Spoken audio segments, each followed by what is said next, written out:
누군가가 나에게 큰 관심을 가지고 내 이야기를 듣고 싶어 한다면, 또 누군가가 변질되지도 않고 이기적이지도 않은 순전한 사랑으로 나를 사랑한다면, 그를 만나 시간을 보내는 것은 절대 아깝지 않습니다. 하나님은 그렇게 우리를 사랑하시고 또 기다리십니다. 이 기도의 시간을 미리 준비하신 주님의 선하심을 마음껏 누리는 시간 되시기를 바랍니다.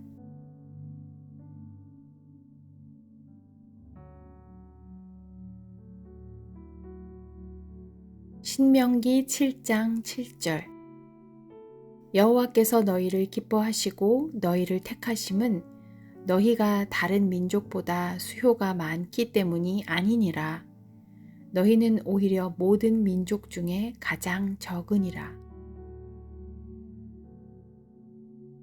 우리가 성경에서 발견하는 것처럼 하나님은 이스라엘을 하나님의 기업으로 거룩한 백성으로 택하시고 사랑하십니다. 이스라엘 백성들이 스스로 생각하기를 우리는 특별하게 선택받을 만한 대단한 무엇인가가 있어서 하나님이 사랑하고 택하신 것이라고 여길까봐 모세를 통해서 하나님은 다시 한번 상기시켜 주십니다.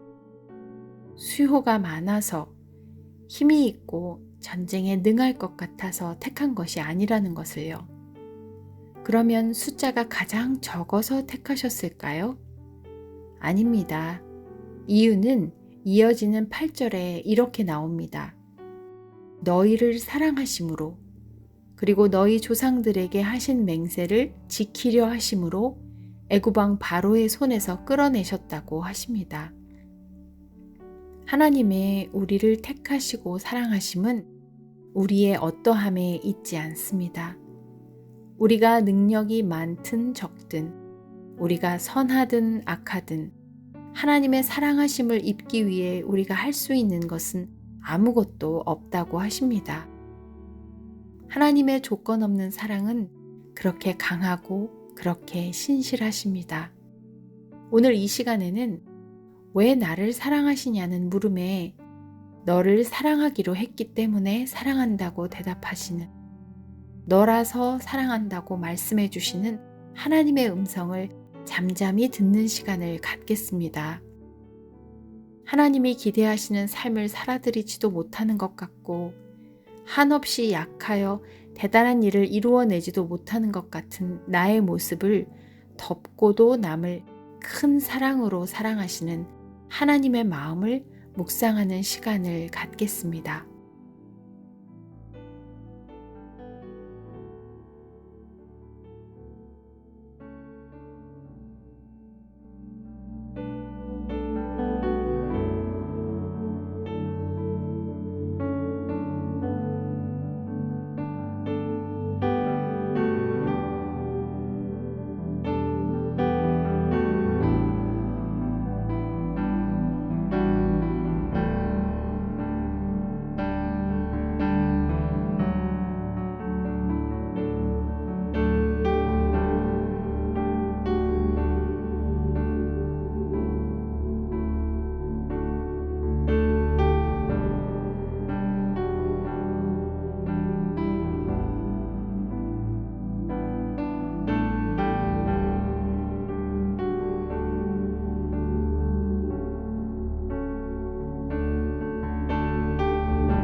하나님의 사랑과 많이 닮은 사랑을 우리는 가정에서 경험합니다.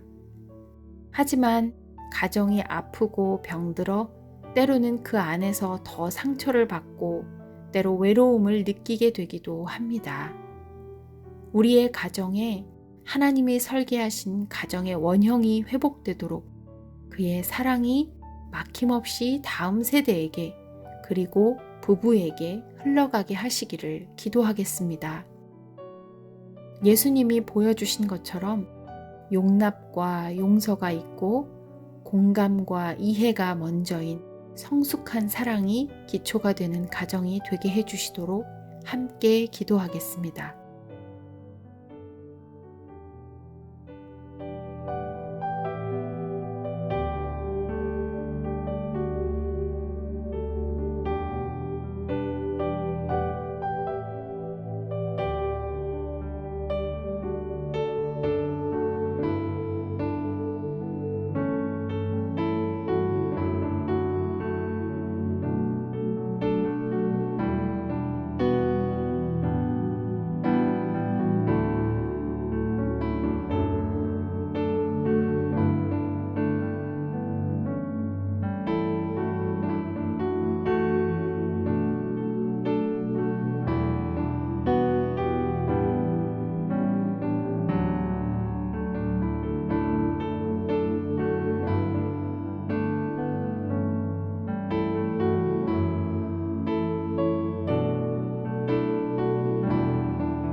가장 가까이에서 사랑을 경험할 수 있는 가정을 주셔서 감사합니다. 멀리 있는 가족이든 곁에 있는 가족이든 하나님이 보여주신 사랑으로 사랑할 수 있도록 저희에게 힘을 주시고 긍휼함을 주옵소서.